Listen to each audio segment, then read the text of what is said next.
Hello and welcome to another episode of the NK Active podcast. My name is Nick Knight, podiatrist and director at NK Active, and really excited to have this guest on with us for this episode, Michael Doughty, who ex-professional footballer, but now actually founded an eco-friendly footwear company. So I am going to let Michael actually introduce himself and tell us a bit of a background about where he's got to and how he's got to where he is now. Hey Nick, thanks for having me on. So my story started as a young aspiring footballer, I guess. At the age of 5 or 6, I picked up my first ball and fell in love with the game, and um, from that path on was pretty quickly sort of swept up into the system of academy football. I played for Chelsea as a youth player and then for QPR, and then was fortunate enough to make it through to the professional game. I always say to people, think of Messi and Ronaldo and don't think of me. And that usually sets the scene appropriately for where my career went. But I was, super lucky, I guess, to have 10 years in the game, over 250 career appearances, and just so many amazing experiences. And from that, I developed this passion for nature. I think spending majority of your teenage and adolescent life outside gives you this appreciation and sense of the outdoors and what that does for your mental health, what that does for your sense of well-being.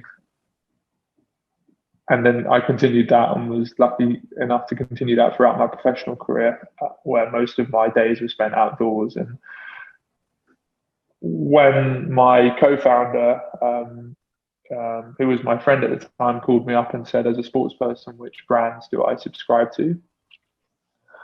I found it quite an interesting and also sort of troubling question, because I hadn't really found a brand at that point in my career that spoke to me, both in my desire to sort of compete and perform, but also in my love and passion for nature and the environment.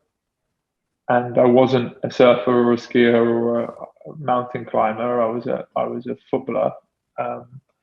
So really, from that conversation onwards, we felt that there was an opportunity and a need to create a sports brand that spoke to kind of the runners, footballers, cricketers, people who I would term in the mainstream sports sort of world, but in a way that championed the environment and championed, that sense of nature that we all love.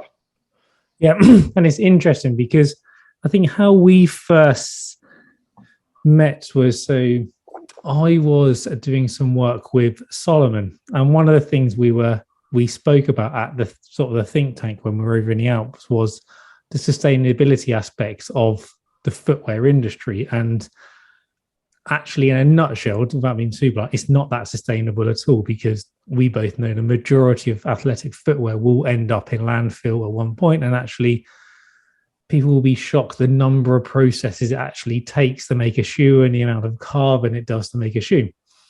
And then it was a fellow colleague, a chap called Paul Griffin, who sort of said, actually, I've heard on the grapevine about this new company starting up producing athletic footwear, but it's actually going to be sort of eco-friendly. It's never going to end up in landfill. You can recycle it. You can wash it. So then I just went on the website and brought a pair and sort of actually shouting, actually, no, I really like where this brand is going. I almost called it my naked running shoe. It's the running shoe I'd put on that I wouldn't wear my Garmin or anything. I wouldn't care how fast I'm running, how far I'm going. I'm just out for a run. And that shoe really just fitted that bill. And then you guys kindly got in contact, and this sort of I help sort of offer feedback on different shoes and whatnot for you guys. And they have become the shoe that I wear on a daily basis. They become the trainer of, if I'm a mouse about on the kids and I'm going to the park, I'll put those on. If I just need to go for, if I've got a lunchtime break and I just need to go for a run, I've got these on, I just literally just get up and just go. And yeah, and they are just getting better and better and better. And I think I'm on my second pair now, because I've just literally, I reckon my current pair, I must have done at least 200K in them, at least, of mixture of walking and running. I mostly couldn't tell you the exact breakdown of the walk and the runs, because I don't actually measure a lot of the runs I do in them, because I just think they're such a versatile shoe. So sort of talk me through a bit about the company, sort of Hylo, as it were, with regards to how did you go about being able to then sort of think developing this shoe that is, I think it's on average, to make the shoes at least 50% less carbon than the majority of other athletic footwear out there? Yeah, I think first of all, thanks for that feedback. That was pretty cool to hear. You were actually one of the first people that on Instagram did a proper review of the shoe, and it was amazing to see that type of detail and thought go into that process. And yeah, some of that feedback has been paramount to the iterations that you've now been wearing and been part of the journey. So that's cool to hear. In terms of making the product, I have to say I was completely naive when we started the business about the. I think that's probably wise, because I don't think you start in shoes unless you really. It's a complex business.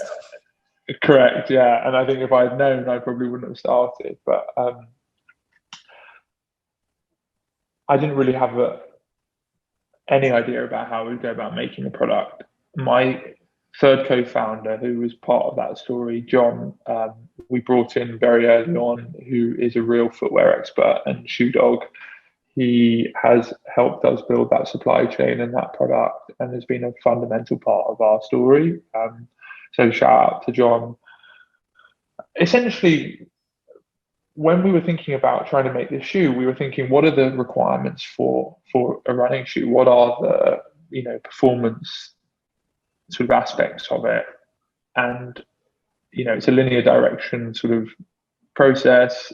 You need a certain amount of stability, you need a certain amount of comfort, and we looked at a lot of traditional running shoes and broke down how they were made. And I'm not sort of doing ourselves a disservice. It's not necessarily rocket science when you look at a lot of those kind of processes and production touch points, and then you kind of have a fresh set of eyes and you think differently about the materials that you're working with. You can quite quickly create a picture of a product that could be made better. The most difficult and the most critical part is navigating that performance meets sustainability sort of seesaw. Yeah. How do you, because every time you pull one lever, and it might be a tiny lever, because of its relevance and part and because of its importance to that shoemaking process, it inevitably pulls down another lever. So we started out by looking at the materials that current shoes were made with. We then looked at kind of newer technology, different types of materials, how we would replace those historical materials with potentially better for planet, better environmental materials. Then we looked at our supply chain and we thought, okay, how much of that emission, how much of that kind of, I guess, environmental impact is driven at that stage of the product's life cycle, and how do we better that? And for us, we found a supplier in a location which had a number of other suppliers that we could work with, because where you make the shoe is very different to where you get the components from. Yeah. And being in a locality which enables that process with much less carbon footprint is a massive part of the overall life cycle assessment. And then we looked at obviously transportation. A lot of shoes and products are air freighted, which is great for speed to market, but pretty bad for the environment. So that was something that we were like, we don't want to do.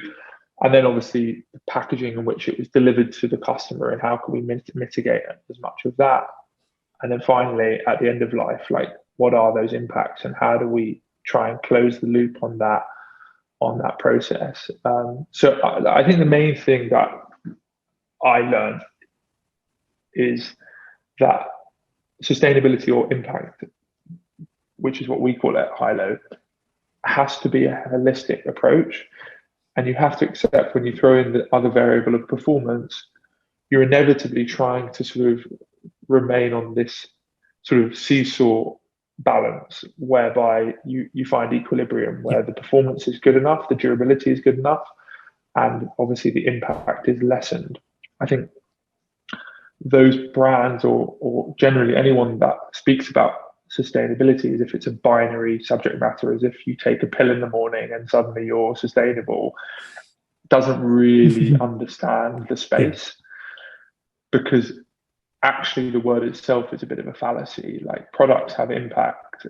Sustainability means it's infinitely regenerative. And like, we have to start to take the conversation to impact and quantifying, objectifying, and then improving it if we're actually going to create meaningful change, rather than just perpetuating this feel-good sort of narrative of sustainability, which in the context of what we have in front of us from a climate change point of view, I think does more harm than good. Yeah, no, I completely agree. And I think it's sort of, you'll correct me if I'm wrong, but it's sort of Hylo it's not a brand that's trying to be the next sort of Nike Alpha Fly type thing. It's not there to, you're not trying to create this sort of absolute super shoe for performing. You're there to actually try and say, actually, let's try and make a shoe that people can go for running, can do their sports and exercise. Because I use it as a gym shoe as well as a running shoe. It's sort of a very nice all rounder. But you're trying to use is a shoe that is having a better impact on the world as a whole. Because I think, as you say, the majority of your sources, I think, come within, is it a 50-kilometer radius of the factory they're made in? So it's everything is very close. There's very little travel, and people often forget about, well, you could make a shoe that is eco-friendly, let's call it. But actually, if you're having to fly in all your different components, well, that's not even the shoe's eco-friendly, but the process isn't. And that's what I really liked about you guys. You thought about the shoe, but then you also thought about the process on, okay, how are we going to get the shoe? And actually on your website, you're very clear. And actually, when we talk about the carbon impacts of the shoe, you include the carbon impacts of shipping the shoe to the customer as well. So it's the carbon impacts of the whole journey, not just the shoe itself. And I think you guys are now also, because I sent you a message a while ago sort of saying that we have an issue that the majority of athletic footwear will end up in landfill at some point, and we must be able to recycle shoes and do something with it. And we both said, well, it's a great idea, but it's an absolutely logistical nightmare. But I believe you guys have now actually somehow most probably solved the logistics behind it, because now you're actually offering the ability for people to send their running shoes to you to be recycled. And then as a thanks, they then get a credit on their account to buy shoes from you guys. Yeah, so you're spot on. The inherent, I think, problem in most of fashion really is the linear nature of consumption. And what I mean by that is we buy, well, we produce as a brand, obviously, and as a manufacturer, we as customers buy, and then we use, and then at the end of their life, especially with performance products, there isn't much utility or value in them afterwards. So when we sort of thought about our impact, we were quite troubled by the fact that, yeah, we've made a better shoe environmentally,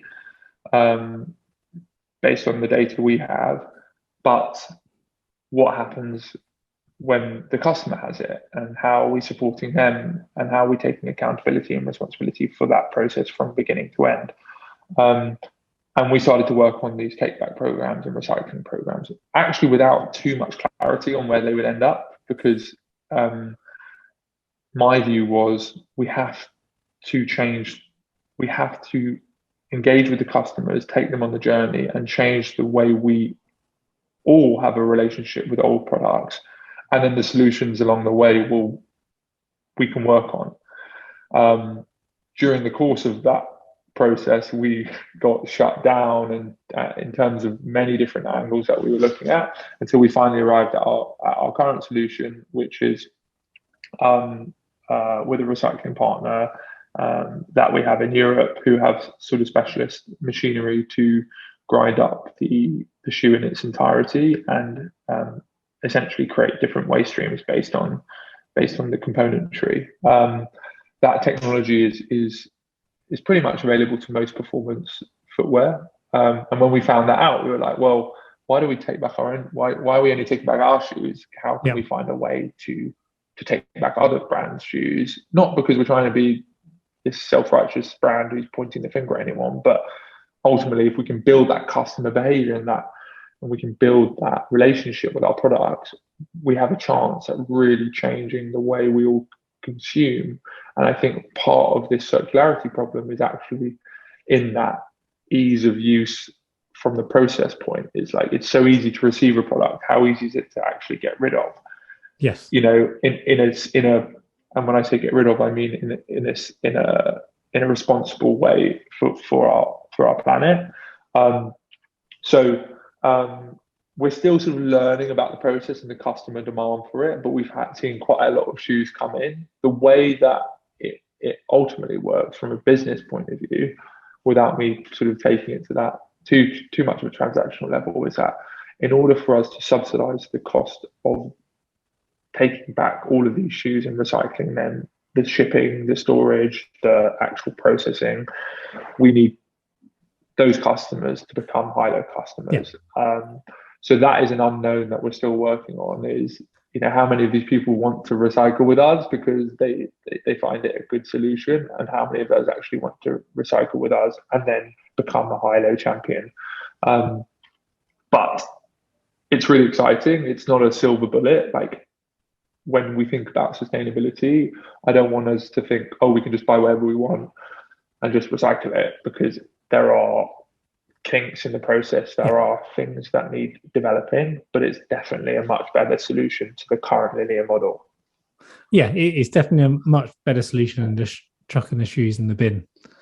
For example, because I did spend a good amount of time trying to find someone to partner with as a clinic, to say to all our patients, say, okay, let just bring your old shoes in, we can help, we give them a second life or recycle them. And there was just absolutely nothing. So I'm very excited that you guys have started to do that. But I'm also starting to notice in the pattern that you're almost like, well, I jumped into the footwear manufacturer market and not really understanding what I was going into. And I'm sort of hearing a similar picture with the recycling aspect. Sort of, we'll get in now.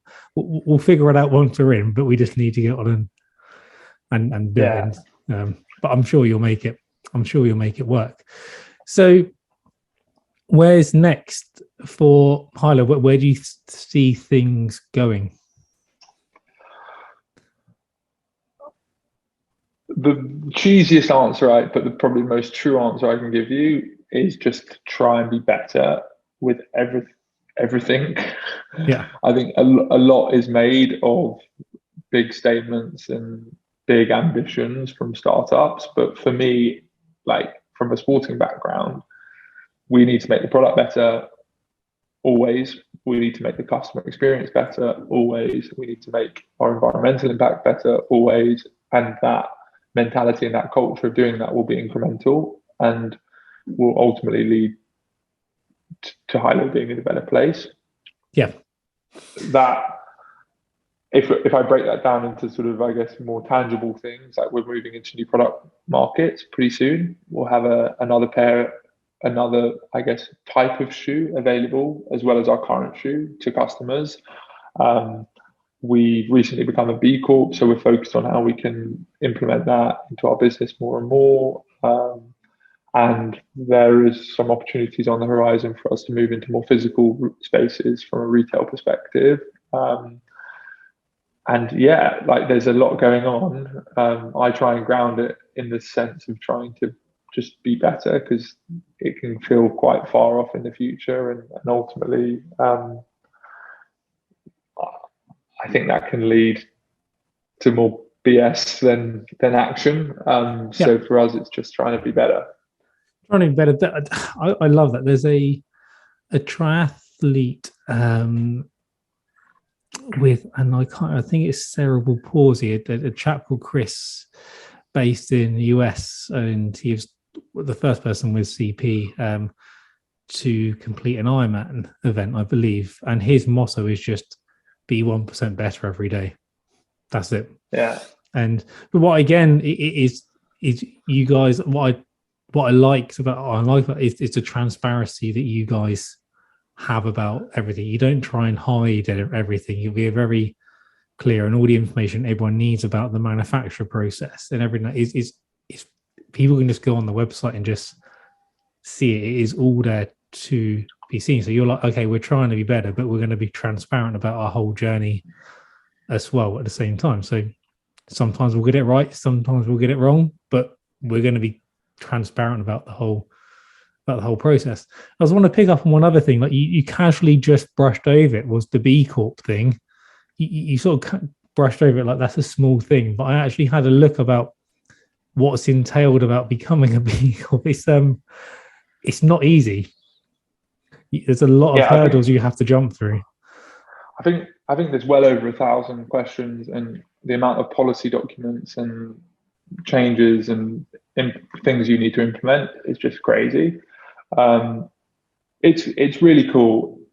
I like a lot of these accreditations, not because it builds vanity for us, but because it helps you sense check yourself and makes you feel part of something bigger. And I think there's quite an easy trap you can fall into, which is thinking I'm the purveyor of truth and I am the source of sort of all reason within the world that I'm existing in. And actually, like, sustainability is so nuanced, it's so multifaceted. Business is so nuanced, so multifaceted, that having these like anchors and having this kind of sense check of your strategy, of your focus, is like super important. So for me, I've loved that process. It wasn't easy, but we ended up actually achieving 104 points. And for those people that aren't familiar with B Corp, it's out of 200. The world's best B Corp, I think, is Patagonia with 160 points. But in order to pass to become a B Corp, you need 80 points. And most companies on their first attempt are around the low 80s, mid 80s mark at best. A lot of them fail because of the rigor that's involved. And the B Corp define anything over 100 points as outstanding. So I'm pretty proud of that one, because the whole team smashed it and we're part of that process. And it's a real sort of statement of our intent for the business that we'd like to be over the next 10, 20 years. But it's also that thing of that you're there, you said you set out a goal, and you say you're making these claims to try and make footwear better for the environment. But now you've got almost some accreditation, almost a recognized accreditation process that actually backs up and says, no, we are doing what we say we are doing. And an external body has put us through thousands of hoops, as it were, to check that we are doing, and we're basically not a bunch of charlatans, which is nice. And you say over 100 points on your first sort of attempt is pretty spectacular. And yeah, it is very, very exciting. So then, starting to wrap things up, as it were, there's one other thing. It's also sort of the giving back side of things as well, because talk us through about the sort of that giving back program and the aims around what you want to try and do with that. Yeah, so for us, it was kind of important that we didn't live in the future all the time, because a lot of our innovation, a lot of the stuff we're working on is to try and move the needle, I guess, in the future. And right now, there's obviously quite a lot of issues and things that we'd like to support. So when we looked at charity partnerships, we got connected to Common Goal, who was founded by a footballer called Juan Mata, who is using sport and the platform of sport to inspire change and essentially give money to really amazing causes. And that seemed like a really good fit. Like, I was a former footballer. Yeah. That, you know, there was a layover there in our ambition and attitude for what his charity does and what our company wants to do. And yeah, for us, it just felt like the right thing to make sure that we were kind of, as well as looking into the future, we're covering some important bases today in terms of giving back and making an impact on society in the small way that we could. Yeah, no, that is absolutely amazing. So I think you've kindly given enough of your time. I've taken up enough of your time. So I just want to say a massive thank you for coming on and speaking about this brand that's trying to change the way we think about footwear and the environment and everything on those lines. So yes, a thank you very much indeed. Thanks, Nick. So we hope you enjoyed that episode. If you have any comments, please do let us know, and we can put all the details to the Hylo website and social media platforms in the comments later on. And we shall see you on the next episode. See you later. Bye.